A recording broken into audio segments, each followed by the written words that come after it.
Alright, did you know your survival kit should last you 72 hours? Yeah, it's very important you make one correctly. Today I will show you how to make a basic survival kit. It is necessary to know how to make one and have it on hand just in case that unexpected happens. I found 3 sites to make, so that I make sure you, if you listen to this, you make your very best one.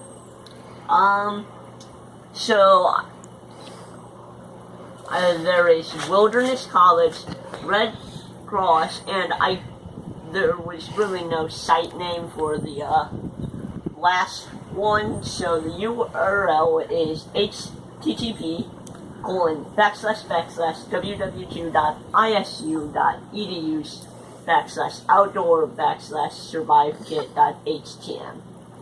Then I use Willow Haven Outdoor for the random fact. Alright, before I show you how to make the basics, you gotta know why you need these basics and all that. Basically, to survive, you need 4 certain things, 3 or 4. You need food, water, shelter, and the correct body temperature. A human can survive 3 weeks without food, 3 days without water, and about 3 hours in freezing temperatures. So, yeah. He won't kill you as fast as cold as long as you have enough water to keep you cool and hydrated. Now that you know that, I'll show you how to store it. I would suggest either a very large duffel bag or a couple of large hiking bags like this, as it'll store a lot, has a lot of compartments, and it's meant for this kind of thing. So you need to be ready for anything, and basically, if you have the license for it and you're trained, I would suggest maybe a handgun, because if you're out in the wilderness, you're not going to take out a giant bear or some threat like that with a knife or a hatchet. So that's definitely a suggestion. Now that we have gotten into that, we can get right to it. So first, you need water, lots of it. My site said you should have about 1 gallon per person per day, but that's quite a bit of water and not very reasonable to carry around in a bag like this. So I suggest 1/4 to 1/2 gallon per person per day. So next would What be, about a purifier? Huh? A water purifier. I'll get to that. Okay. Next, you need food. Quite a bit of it. You want non-perishable dry food, so box stuff, canned stuff, stuff like that. There's some more water. Then you will want. Next is good for. Chocolate's a good food to take. It'll help treat shock, and honestly, who doesn't become a little calmer after they had a little chocolate? Alright, and next you need clothing. Clothing right here. Yeah. You you should know why you need clothing.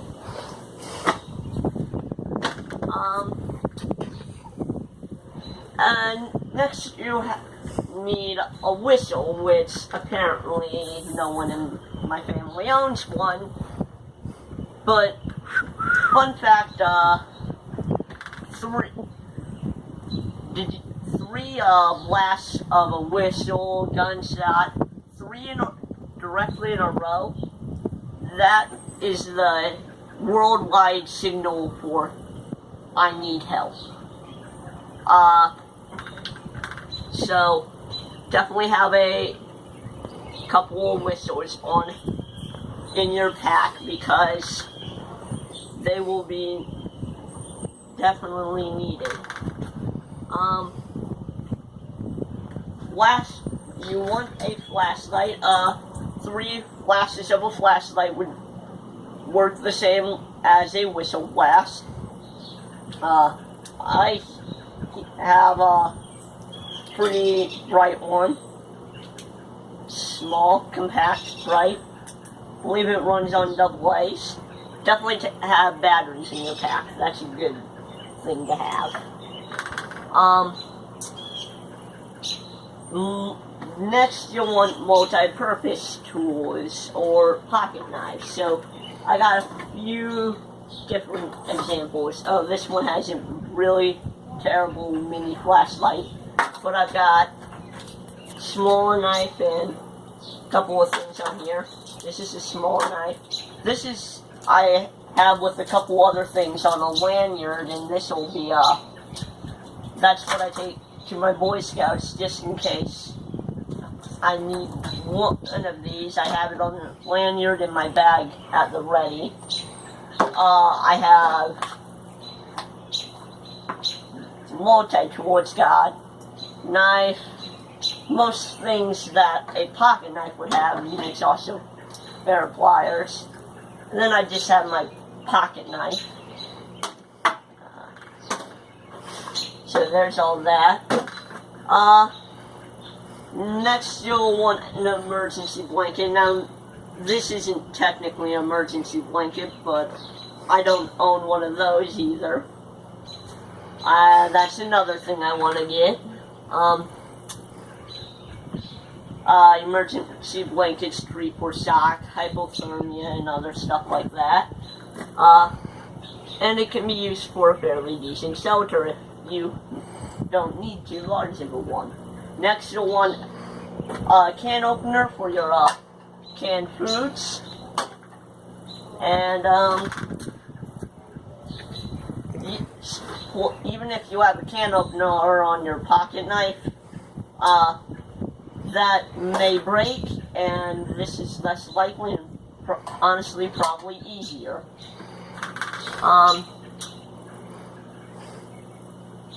You want a sewing kit. I left that at my dad's, or that's normally in my bag, but I needed it for something else. And you want scissors. We all know why you need scissors. They're useful, and for some things they'll work a lot better than a knife. And next is fire starters, my favorite. So you want several types: matches, lighters, flint and steels. Fun fact: if you have a 9-volt battery and steel wool, unless you're trying to make a fire, do not put them next to each other. Bad things happen. And next you want a mirror. Now, apparently, don't own a compact mirror either, but a phone should work. Basically anything real reflective. Clock face.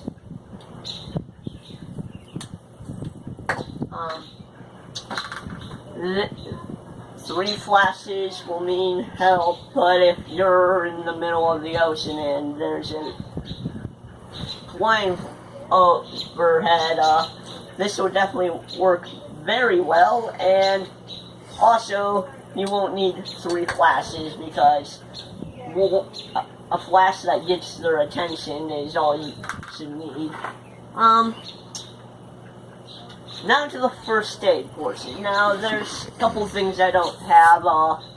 Moleskin, which is used for rashes and prevention of rashes and stuff like that.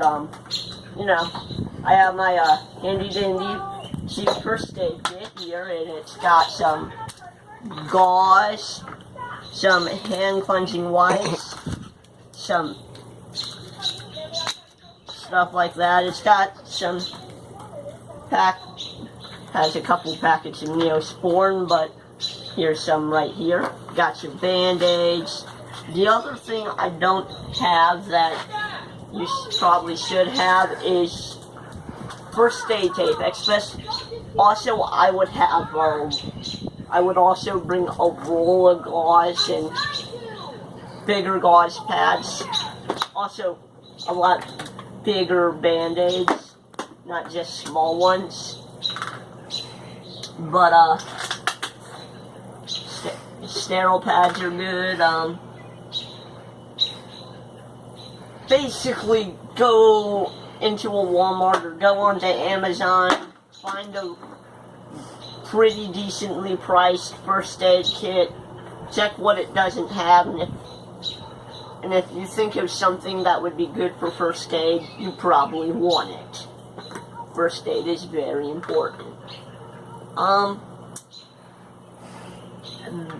Next, you'll want a compass. I lost mine. It's somewhere in my room, but as long as you know how to work a compass and you've got a map and know generally where you are, don't overwork yourself. But you could walk, if possible. Remember not to overwork yourself. Say that again because it's important. Then you want to purify water, and this is very important because you can't drink salt water. You will get sick, and it will dehydrate you even more. So if you're looking to purify water for to wash your hands, clean yourself, whatever, I recommend water purifying tablets, but I do not recommend those if you're going to drink the water. As far as I'm aware, those are not meant to be ingested. Instead, when it comes to water you drink, you're going to want Life Straw, Sawyer Mini, and there's tons and tons of different types of water purifiers. Honestly, all you need to do is look miniature or compact water purifier, or if you don't mind carrying something that's a decent weight, just water filter, water purifier, and you should find something.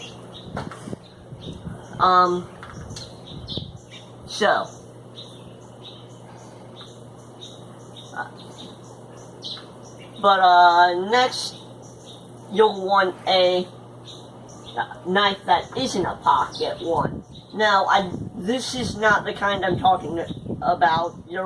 Normally you want a shorter blade, but this is actually good because if you're going to be near fresh water or with salt water, this is a good blade to skin a fish to help prepare it.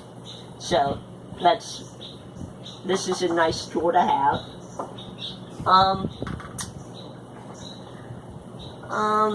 So next you want a hatchet because well, first off, if you're in an attack and you don't have a handgun, this is probably going to be a better bet than a pocket knife or this.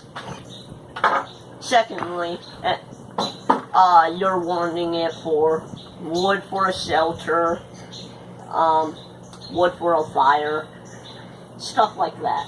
What can the back end be used as? Back end can be used as a hammer or mallet, for tent stakes, whatever you need it for. So you also want a sleeping bag to help keep you warm at night, prevent and treat hypothermia, you know, stuff like that. Also, Ziploc bags. You want these, so like, if you're gonna be near or in water, protect your phone, protect these from rusting any more than they already are. Not too rusted.